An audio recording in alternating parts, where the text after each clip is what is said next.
For second PC students, very important 5 marks problem about differentiation. 5 marks, most expected question. Repeated ಆಗಿ ಮಾಡಲ್ ಪೇಪರಲ್ಲಿ ಕೇಳ್ತಾ ಇರ್ತಾರೆ. If y is equal to tan inverse of x whole square, prove that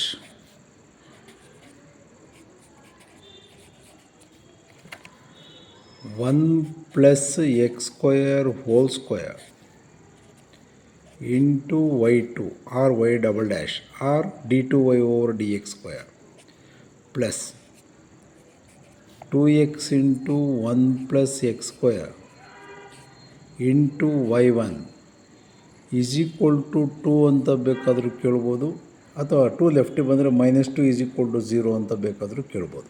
ರಿಪೀಟೆಡಾಗಿ ಕೇಳ್ತಾ ಇರ್ತಾರೆ. Solution. First write the given function y is equal to tan inverse of x whole square. If y is equal to tan inverse of x whole square, differentiate with respect to x, differentiate with respect to x, differentiate with respect to x. We know that derivative of f of x whole to the power of any function, derivative of f of x whole to the power of n, where n is any constant, whether positive or negative. f of x ಅಂದರೆ base, any function in terms of x, any base in terms of x. ರಿಪೀಟೆಡಾಗಿ ಹೇಳ್ತಾ ಇದ್ದೀನಿ, any base in terms of x. ಪವರಲ್ಲಿ ಏನು ಬೇಕಾದರೂ ಕಾನ್ಸ್ಟೆಂಟನ್ನು ಕೊಡಲಿ, even 1/2, 3/2, -3/2, positive integer, negative integer, ಯಾವ್ದು ಬೇಕಾದ್ರೂ ನಂಬರನ್ನು ಕೊಟ್ಟಾಗ ಅಂಥ ಫಂಕ್ಷನ್ಸ್ಗೆ ನಾವು ಡಿಫ್ರೆನ್ಷಿಯೇಟ್ ಮಾಡಬೇಕಾದ್ರೆ according to chain rule, n into f of x whole to the power of n minus 1, n into f of x whole to the power of n minus 1 into derivative of, ಇಲ್ಲೇನು base ಇರುತ್ತೆ ಅದು ಫಂಕ್ಷನ್ಗೆ ಮತ್ತೆ differentiate ಮಾಡಬೇಕು. Derivative of ನೋಡಿ, nature ನೋಡಿ, any base in terms of x, ಫಿಕ್ಸೇ ಇಲ್ಲ, ಇದಕ್ಕೆ ರಿಸ್ಟ್ರಿಕ್ಷನ್ನೇ ಇಲ್ಲ. Any base in terms of x ಆಗಿರ್ತಕ್ಕಂಥ ಯಾವುದೇ ಫಂಕ್ಷನ್ಸ್ ಕೊಡಲಿ, whole to the power of n is any number, where positive ಆಗಿರ್ಬೋದು, ನೆಗೆಟಿವ್ ಆಗಿರ್ಬೋದು, ಏನು ಬೇಕಾದರೂ ಆಗಿರಲಿ. ಅಂಥ ಫಂಕ್ಷನ್ಸನ್ನು ಕೊಟ್ಟಾಗ ಡಿಫ್ರೆನ್ಷಿಯೇಟ್ ಮಾಡಬೇಕಾದ್ರೆ ಎನ್ ಇಂಟು ಏನು ಪವರ್ ಇರುತ್ತೆ ಇಲ್ಲಿ ಬರೀತೀರಿ, f of x whole to the power of n minus 1. ಇಲ್ಲೇನು ಡಿಫ್ರೆನ್ಷಿಯೇಟ್ ಮಾಡೋಕ್ಕೆ ಹೋಗಬಾರ್ದು, ಇಲ್ಲೇನಿರುತ್ತೆ ಅದೇ ಫಂಕ್ಷನ್ ಇಲ್ಲಿರುತ್ತೆ, whole to the power of n minus 1 into ಇಲ್ಲಿರ್ತಕ್ಕಂಥ ಫಂಕ್ಷನ್ಗೆ ಮತ್ತೆ ಡಿಫ್ರೆನ್ಷಿಯೇಟ್ ಮಾಡಬೇಕು. ನೋಡಿ, if y is equal to tan inverse of x whole square, ಇದರಲ್ಲಿ f of x tan inverse of x, n ಚೆನ್ನಾಗಿ ಗೊತ್ತಿದೆ 2. According to this formula, differentiate with respect to x, dy over dx is equal to 2 into tan inverse of x whole to the power of n minus 1. 2 minus 1 ಅಂದರೆ 1 ಆಗುತ್ತೆ, ಅದು ಬರೆದ್ರೂ ಒಂದೇ ಬಿಟ್ಟರು ಒಂದೇ, okay, into derivative of f of x. F of x ಅಂದರೆ tan inverse of ಎಕ್ಸ್ಗೆ differentiation 1/1 plus x square. Clear? Okay. ಈ 1 plus x ಸ್ಕ್ವೇರನ್ನು ಕ್ರಾಸ್ ಮಲ್ಟಿಪ್ಲಿಕೇಶನ್ ಮಾಡಿ, 1 plus x square into d y over d x. ನೋಡಿ, ಇದನ್ನು ಬ್ರ್ಯಾಕೆಟಲ್ಲಿ ಬರೀಬೇಕು ನಾವು. 1 plus x square into bracket ಹಾಕಲೇಬೇಕು compulsory, into d y over d x is equal to, ಇದನ್ನು ಕ್ರಾಸ್ ಮಲ್ಟಿಪ್ಲಿಕೇಶನ್ ಮಾಡಿದಿರಿ, ಇಲ್ಲಿ ಬರೆದಿದ್ದೇನೆ, ಬ್ರ್ಯಾಕೆಟಲ್ಲಿ ಬರೀಬೇಕು.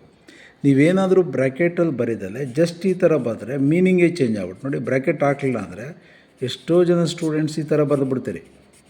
1 ಪ್ಲಸ್ ಎಕ್ಸ್ ಸ್ಕ್ವೇರ್ ಇಂಟು, ಇದ್ರ ಮೀನಿಂಗ್ ಏನಾಗುತ್ತೆ ನೋಡಿ, 1 plus x square into d o d x ಆಗುತ್ತೆ. ನೋಡಿ, ನೀವೇನಾದ್ರು ಬ್ರ್ಯಾಕೆಟ್ ಹಾಕಲಿಲ್ಲ ಅಂದರೆ ಕೇರ್ಫುಲ್ಲಾಗಿ ಅಬ್ಸರ್ವ್ ಮಾಡಿ. ನೇಚರ್ ನೋಡಿ, ಪ್ರಾಬ್ಲಮ್ಸ್ ನೀವು ಮಾಡೋ ಟೈಮಲ್ಲಿ ಏನಾಗುತ್ತೆ, ಅವೇರ್ನೆಸ್ ಬರೋಲ್ಲ. 1+x² ಬ್ರ್ಯಾಕೆಟ್ ಹಾಕ್ಬೇಕಂತ ಅವೇರ್ನೆಸ್ಸೇ ಬರೋಲ್ಲ. ಯಾಕೆಂದರೆ ಇಲ್ಲಿ ಡಿಫ್ರೆನ್ಷಿಯೇಟ್ ಮಾಡಿದಾಗ 1/1+x² ನಾವು ಬ್ರ್ಯಾಕೆಟ್ ಹಾಕಿರಲ್ಲ. ಬ್ರ್ಯಾಕೆಟ್ ಹಾಕಿಲ್ದಾಗ ಏನಾಗುತ್ತೆ, ಜಸ್ಟ್ 1+x² ಮಾತ್ರ ತಗಂತ್ಯ ಈ ಥರ ಆಗ್ಬಿಡುತ್ತದು.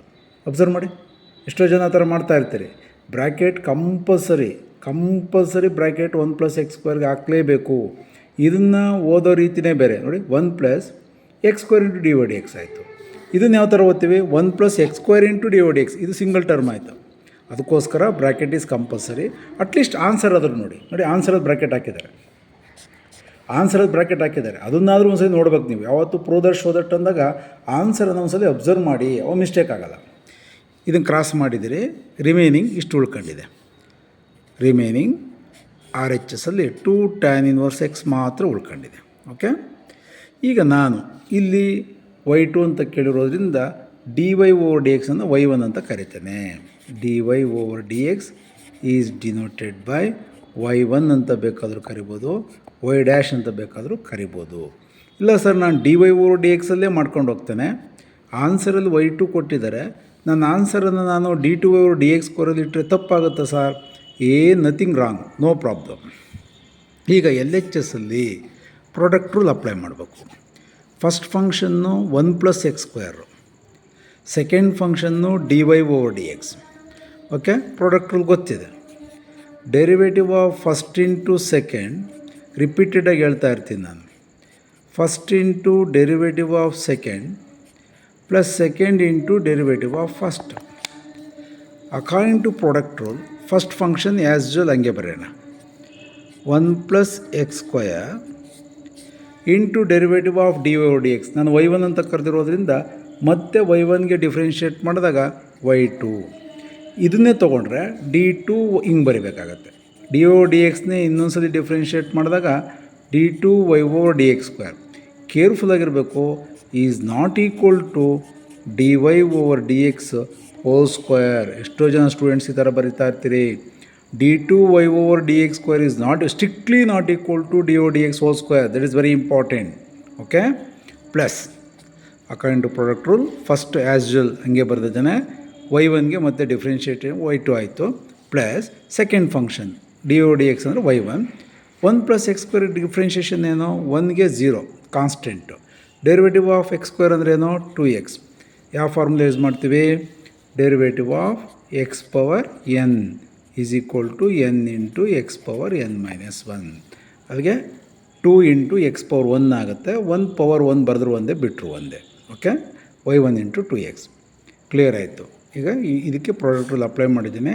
That is equal to 2 into constant derivative of time inverse of x ಅಂದರೆ 1/1 + x². ಎಷ್ಟೋ ಜನ ಸ್ಟೂಡೆಂಟ್ಸ್ ನೋಡ್ತಾ ಇರ್ತೀವಿ ನೋಡಿ, 2 ಕಾನ್ಸ್ಟೆಂಟ್ ಅಲ್ವಾ ಸರ್, 0 ಆಗೋಲ್ವಾ ಸರ್, 0 ಇಂಟು ಟೈಮ್ 0 ಆಗ್ಬಿಡುತ್ತಲ್ಲ ಸರ್. ನೋ, ಯಾವಾಗಲೂ ಅಷ್ಟೇ derivative of purely constant independent of x 0 ಆಗುತ್ತೆ. ಡೆರಿವೇಟಿವ್ ಆಫ್ c² 0 ಆಗುತ್ತೆ. ಡೆರಿವೇಟಿವ್ ಆಫ್ a² 0 ಆಗುತ್ತೆ. ಡೆರಿವೇಟಿವ್ ಆಫ್ k² 0 ಆಗುತ್ತೆ. ಎಷ್ಟೋ ಜನ ಸ್ಟೂಡೆಂಟ್ಸು x²ಗೆ 2x, a²ಗೆ 2a ಅಂತ ಬರೀತಾರೆ. ಇವೆಲ್ಲ ಕಾನ್ಸ್ಟೆಂಟ್ ಆಗಿರೋದ್ರಿಂದ 0. Derivative of constant into function ಇದ್ದಾಗ ಈ ಕಾನ್ಸ್ಟೆಂಟು 0 ಆಗಲ್ಲ.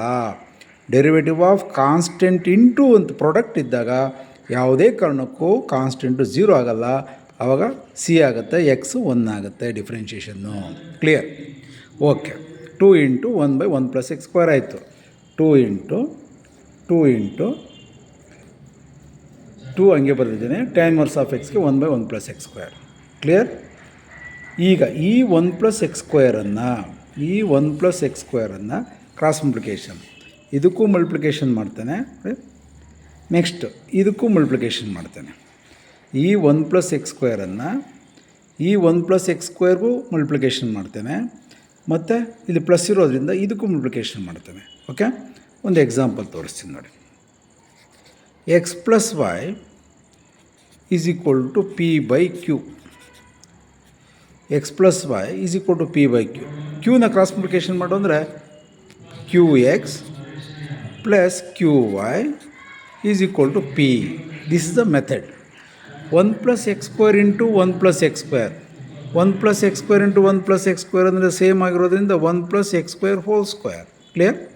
1 plus x square into 1 plus x square 1 plus x square whole square y2 ಹಂಗೆ ಬರೀತಾ ಇದ್ದೀನಿ plus 1 plus x square into this term first 2x ಬರೀತಾ ಇದ್ದೀನಿ ಆರ್ಡ್ರ್ ಬರೀತಾ ಇದ್ದೀನಿ ಅಷ್ಟೇ 2x ಇಂಟು ಎಕ್ಸ್ ಇರೋವೆಲ್ಲ ಒಂದು ಕಡೆ ಗ್ರೂಪ್ ಮಾಡೋ 2x into 1 plus x square ನೋಡಿ 1 ಪ್ಲಸ್ ಎಕ್ಸ್ ಸ್ಕ್ವೇರ್ನ ಕ್ರಾಸ್ ಮಲ್ಟಿಪ್ಲಿಕೇಷನ್ ಮಾಡ್ತಾಯಿದ್ದೀನಿ 1 ಪ್ಲಸ್ ಎಕ್ಸ್ ಸ್ಕ್ವೇರ್ಗಿಂತ ಮುಂಚೆ 2x ಬರೆದಿದ್ದೀನಿ 1 ಪ್ಲಸ್ ಎಕ್ಸ್ ಸ್ಕ್ವೇರ್ ಬರೆದಿದ್ದೀನಿ ಲಾಸ್ಟ್ಗೆ y1 ಬರೀತೇನೆ. ಹಂಗಾದ್ರೆ ಇಲ್ಲಿ y1 ಇದ್ರೆ ಏನು ತಪ್ಪಾಗುತ್ತೆ ಸರ್? ತಪ್ಪೇನಾಗಲ್ಲ, ಒಂದು ಆರ್ಡ್ರು ನೋಡಿ ಎಕ್ಸ್ ಇರ್ತಕ್ಕಂಥ ಟರ್ಮ್ ಒಂದು ಕಡೆ ಗ್ರೂಪು ಈಸ್ ಈಕ್ವಲ್ ಟು ಏನು ಉಳ್ಕೊಂತಿಲ್ಲಿ 2 is equal to 2 is equal to 2 ಅವರು ಪ್ರೂವ್ ದಟ್ ಅಂತ ಕೇಳಿದ್ರೆ ಈಸ್ ಈಕ್ವಲ್ ಟು 2 ಅಂತ ಕೇಳಿದ್ದಾರೆ. ಆರ್ ಫೈನಲ್ ಆನ್ಸರ್ ಈ 2ನ ಲೆಫ್ಟಿಗೆ ತತ್ತೀನಿ ಅಷ್ಟೇ 1 plus x square whole square into y2 plus 2x into 1 plus x square into y1 2 ಲೆಫ್ಟಿಗೆ ಬಂದರೆ -2 is equal to 0 is equal to 0. This is the answer. ಯಾವುದೇ ಕಾರಣಕ್ಕೂ miss ಮಾಡೋಕ್ಕೆ ಹೋಗ್ಬೇಡಿ. Okay, second PUC science students March 3ಕ್ಕೆ exam ಇದೆ. Okay, practice ಮಾಡಿ. ಯಾಕೆಂದರೆ ಈ ಸತಿ 3 ಡಿಫ್ರೆಂಟ್ ಬ್ಲೂ ಪ್ರಿಂಟ್ ಇರೋದ್ರಿಂದ ಯಾವ ಕ್ವಶನ್ನು ಯಾವ ನಂಬರ್ ಚೇಂಜ್ ಮಾಡಿಕೊಡ್ಬೋದು, ಕ್ವಶನ್ಸ್ ಯಾವ್ದು ಬೇಕಾದ್ರೂ ಕೊಡ್ಬೋದು. ಆದಷ್ಟು ನೀವು ಜಾಸ್ತಿ ವರ್ಕ್ ಮಾಡಿ. 3 ಡಿಫ್ರೆಂಟ್ ಮಾಡಲ್ ಪೇಪರ್ನೇ ನಾನು ವರ್ಕೌಟ್ ಮಾಡಿ ನಾನು GH ಮ್ಯಾಥ್ಸ್ ಯೂಟ್ಯೂಬ್ಗೆ ಸೆಂಡ್ ಮಾಡ್ತಾಯಿದ್ದೇನೆ. ದಯವಿಟ್ಟು ಯಾರು ಫಾಲೋ ಮಾಡ್ತಾಯಿದ್ದೀರಿ ನನ್ನ GH ಮ್ಯಾಥ್ಸ್ ಯೂಟ್ಯೂಬನ್ನು ದಯವಿಟ್ಟು ಸೆಕೆಂಡ್ PUC ಓದ್ತಾ ಇರ್ತಕ್ಕಂಥ ವಿದ್ಯಾರ್ಥಿಗಳಿಗೆ ಇನ್ಫಾರ್ಮ್ ಮಾಡಿ ಮತ್ತು ಶೇರ್ ಮಾಡಿ. ಓಕೆ, ನಾನು ಪ್ರತಿಯೊಂದು MCQನೂ ವಿತ್ ಸಾಲ್ವ್ ಮಾಡಿ ಸುಮ್ಮನೆ ಚೂಸ್ ಮಾಡೋಲ್ಲ, ABC ಅಂತ ಚೂಸ್ ಮಾಡಿಲ್ಲ ನಾನು. ಅದಕ್ಕೆ ಎಕ್ಸ್ಪ್ಲನೇಷನ್ ಕೊಟ್ಟು ನಾನು GH ಮ್ಯಾಥ್ಸ್ ಯೂಟ್ಯೂಬ್ಗೆ ಸೆಂಡ್ ಮಾಡ್ತಾಯಿದ್ದೇನೆ. Okay, thank you.